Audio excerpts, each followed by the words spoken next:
So you can see the headline. You know, it's about a chick named Jhonni Blaze. It says singer, which we'll get to that in a moment. Jhonni Blaze says she wasn't allowed to talk to school kids because she's too thick. Because she is too thick, family. Now, this is the thing, man. This chick is a stripper, man. Let's cut the BS, man. She is a stripper and she has a OF link in her bio right now. I do not know if she is actively stripping, but she is actively popping that vagina. Now, outside of being a stripper, what else do we know this chick for? Well, I don't know if she's been on Love and Hip Hop. She might have been on that. But one thing I know her for is her relationship with Drake. You look at this right here. This is a 10-year-old video. So she was stripping and she was dealing with Drake 10 years ago. And there was a video on Vlad that was so crazy that I think he took down because I can't find it for nothing. Like him, Jhonni Blaze, and Drake must have spoke to each other and got that taken down. But she said something like, I couldn't believe that I let him nut inside me. It was something ridiculous, bro. It was something crazy. But it's gone now. I can't find it. But that was 10 years ago. She's still messing with Drake, and a voice message from Drake just got leaked by her or somebody that hated her that got her phone. You clarity, because I really don't feel good in my heart watching you text me and then like knowing that I'm seeing it sometimes, not all the time, I mean, but sometimes I'm seeing it and I'm like, damn, I don't know what to say to her, like, because I just don't know where to start again, really, with this situation. So I just had to give you that in case you didn't know who she was and you have no idea. So there's a lot to this, and I want to say something about the Drake thing. You know, I can't remember exactly what she said as far as like the nut inside me stuff. I can't remember exactly what it was. So don't take that like for gospel or nothing like that. But it was something crazy. We gonna get to this footage of her explaining what's going on. It's your girl Johnny. I don't know if you guys knew from yesterday. The principal, I believe, told the lady that I couldn't go because of my body shape, not because of my image, my body shape. We talked to 11, 14-year-old girls. So I was very, very upset about it. And I went back to go get more stuff. So I didn't go in, get the receipt and go and send stuff back. So they called me and they were like, I can pull up so they can talk to me and stuff, and I can still get the kids stuff. So I'm a little emotional and happy at the same time.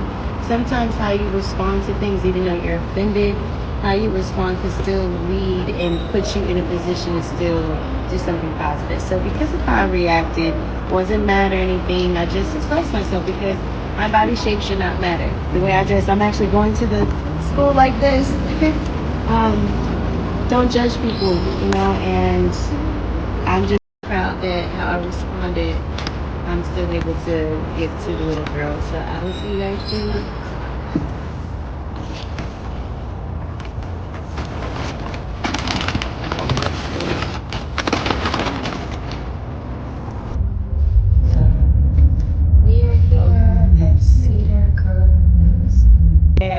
I've been crying. Man, I'm crying so bad because I'm just like, you're not gonna do it.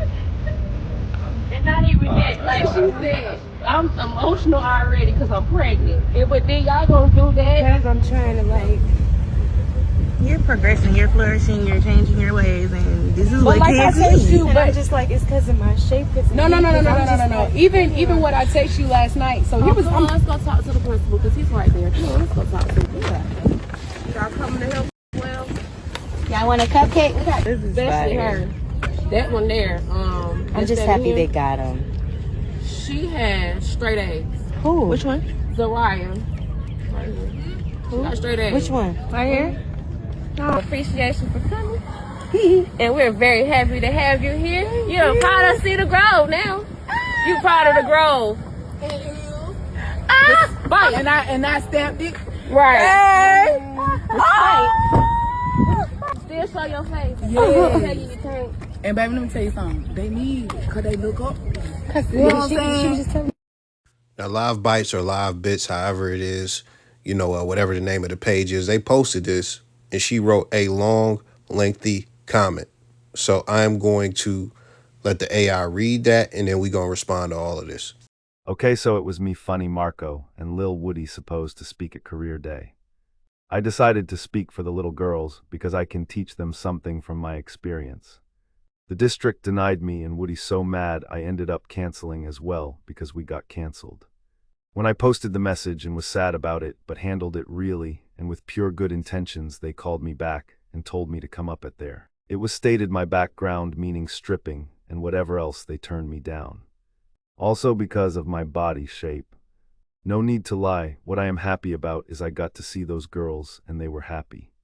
What I'm not happy about is for some odd reason folks in these comments below are somehow going to find something negative and not just simply be happy I did something amazing earlier today. It's like what is truly the reason to make a positive post so negative.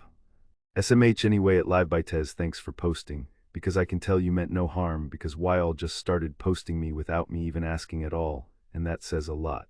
So you know that I do a lot of long form content. I'm going to try not to drag this, but it's still probably going to get dragged because I got 2 points that I really want to make, and hopefully I remember the two. The first thing that I am going to address, let's just get this out the way. Shout out to her for wanting to do something positive for the kids. I am not going to down talk her for wanting to do something positive for the kids. Absolutely not. That is dope. That's commendable. It's all that good stuff. It's great. It's positive. So shout out to her for wanting to do that. But as far as her being upset, shouldn't be too upset. I can understand her being upset, but shouldn't be too upset. Now, the person that I really don't understand being like so tremendously upset is Woody. But we'll talk about him later. I know some of y'all might not be here, but we gonna talk about him just a tad bit later, just a tad bit. But the reason I say she can't be mad is because of my first point.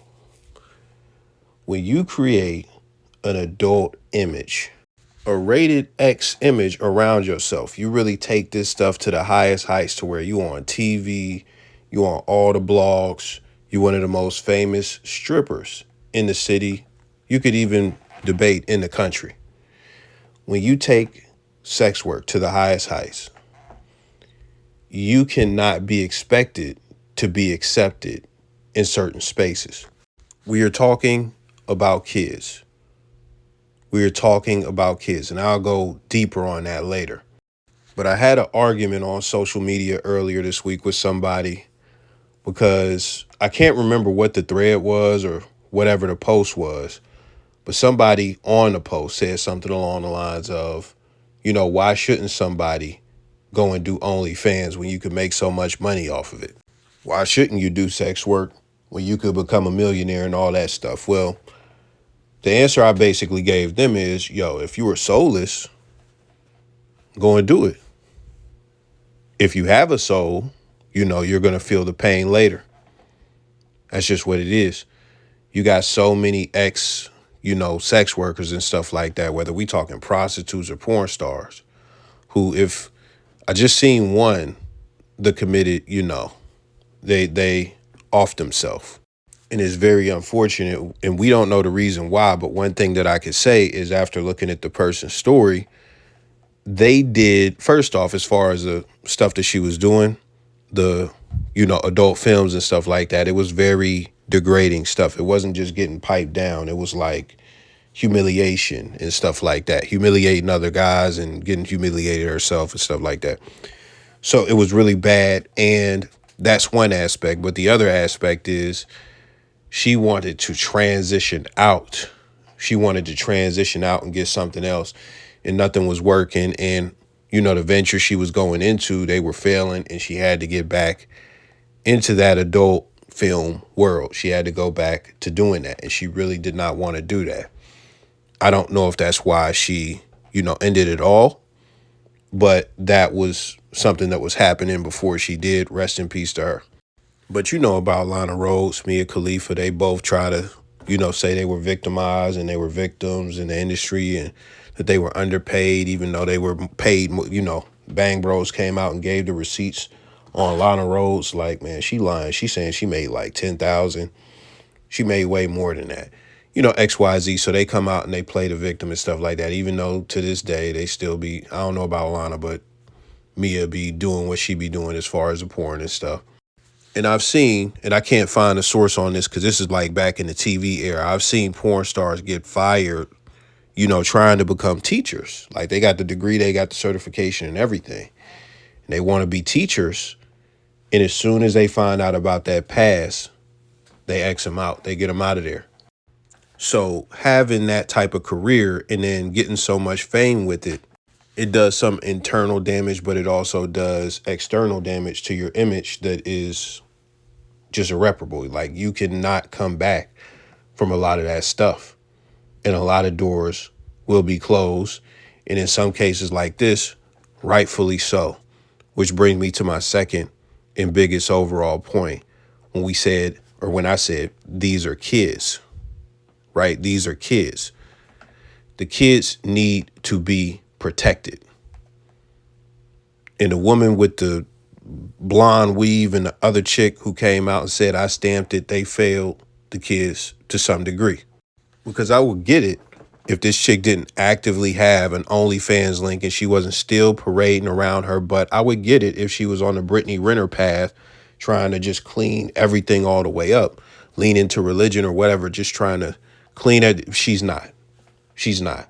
She's going to go back to doing the debauchery that she's known for today, tomorrow, next month, whatever. She's going to continue to profit from showing her naked body. Like the same time she was posting a video, transactions coming in. So it's not like she's a changed person and the kids can't see that because the kids got social media. They could easily type in her name and stuff like that and see that link. And let me just keep it a bean with you. That music is not really popping like that. It's not really popping. And just so you know, I'm not hating. I actually put the music on the screen and I'm going to put up what she's actually known for, reality TV clips after that got more views than all the music. And then on top of that, she's known for stripping in, messing with Drake and stuff like that. Those are definitely going to carry more weight than the music. So if these kids look up to her, they're not looking up to her because of the music. They are looking up to her because she is a popular stripper that is on reality TV with an active OnlyFans. That's what she is. That's who she is. So just keep in mind before we continue, that's the image that she created for herself. YSL Woody. Well, first off, I'm gonna get that out first. Why on earth would he think that going to a school for career day is a thing for him to do? And if they accepted him and denied her, why on earth would they accept him? Funny Marco is a comedian.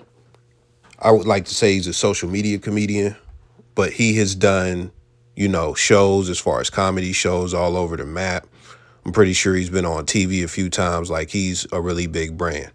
So as far as him, no matter how you cut it, he is a legit entertainer. He has done all types of stuff. He's getting all types of deals. That's just what it is. And he's funny. He has talent.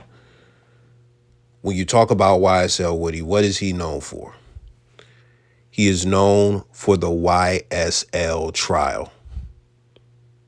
He is known for being like one of the muscles, like one of the muscles in YSL, meaning he does a lot of the shooting and stuff like that. And he admitted to a lot of that during the trial, that he was responsible for shooting up Rich Homie Quan's dad's barbershop because of the beef that him and Young Thug had. So he was a shooter. Who knows if he got bodies or whatever? You know, we don't know that. Like, I don't think he admitted to any of that on the stand and stuff like that. So when you look at that, you got two things going on, two dynamics. He is a violent gangster, or was. He was a violent gangster. We're just going to pretend he turned over a new leaf to some extent because he getting a bag somewhere else. But the other thing that he was a snitch. He took the stand, like he misled the police. He's the reason that the whole Rico case, he was the star witness in that whole shit. And he botched the case and started lying on the stand and stuff like that. But at the end of the day, he was snitching on the YSL members for years. He was a state informant. I don't want to say federal because it wasn't a federal case. So he's those two things, right? That is what he is most known for. People thought he was funny on the stand, and he leveraged that because you know how black people are. We just love debauchery and fuckery, right? He leveraged that into pop the balloon and like all this like 20v1 like YouTube shit to where he is now a social media celebrity. But the thing about this, outside of just his past, he'll do the progressive black man, go get your money and like, do better, motivational talk. And I like to hear that shit when he said, I'm not about to sit here and cap. I do like to hear him say that. But the thing that makes me think it's inauthentic in that he is just, just on some, what you call it, like chameleon shit, is that he will still, throw out veiled threats. He will still talk tough.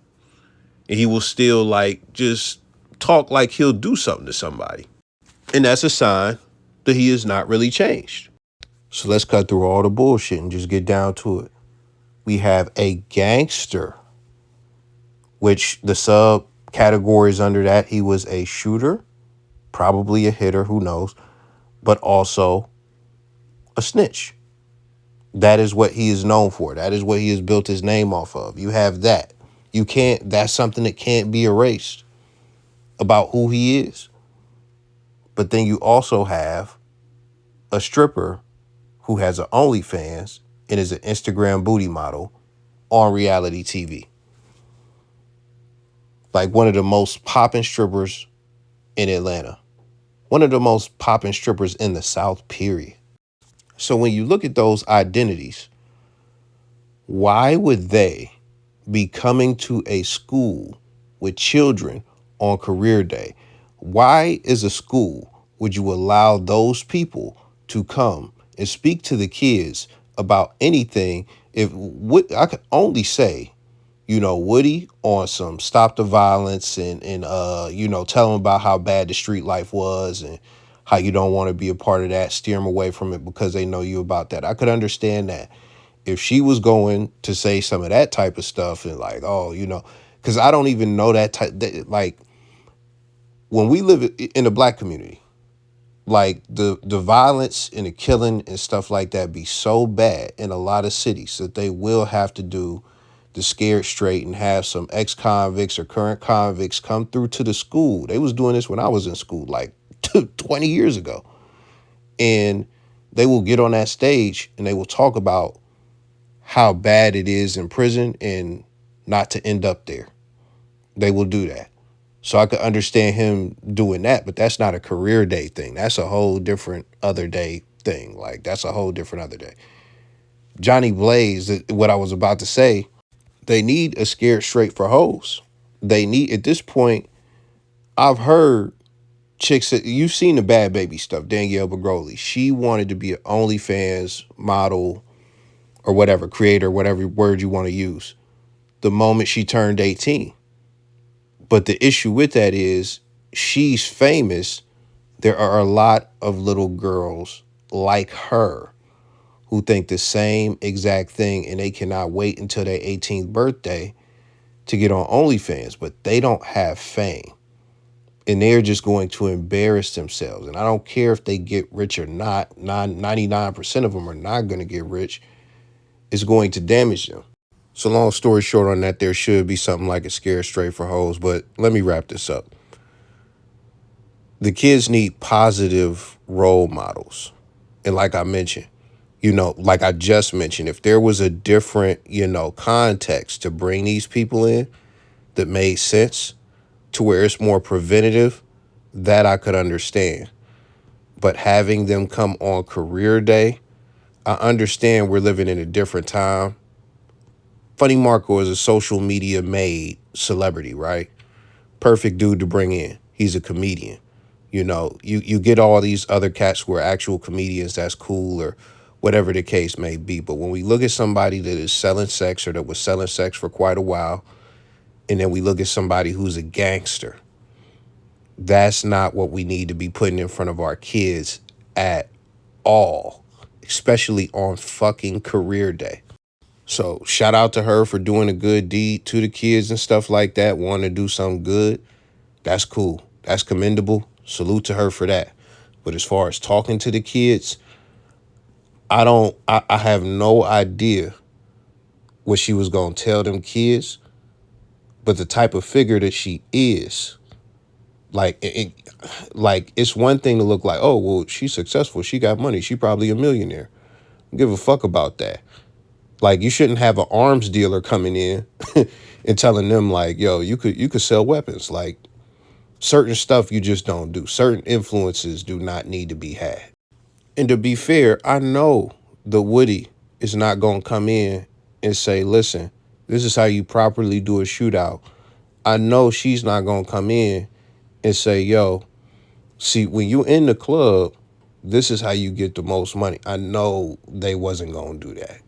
I really want to think better of them than to think they would go in there and poison the kids. But at the same time, it kind of, in that context, we talking career day. It doesn't matter what they say. It matters what they represent. And we need better representation for the kids. We need better representation for the kids. And I could understand them to some extent, just to a small extent, them not seeing a problem with it. But when it comes to the teachers and the faculty or just anybody else, an onlooker or anything like that, especially black people in the community, if you don't see a problem with that, you are the fucking problem. That's it.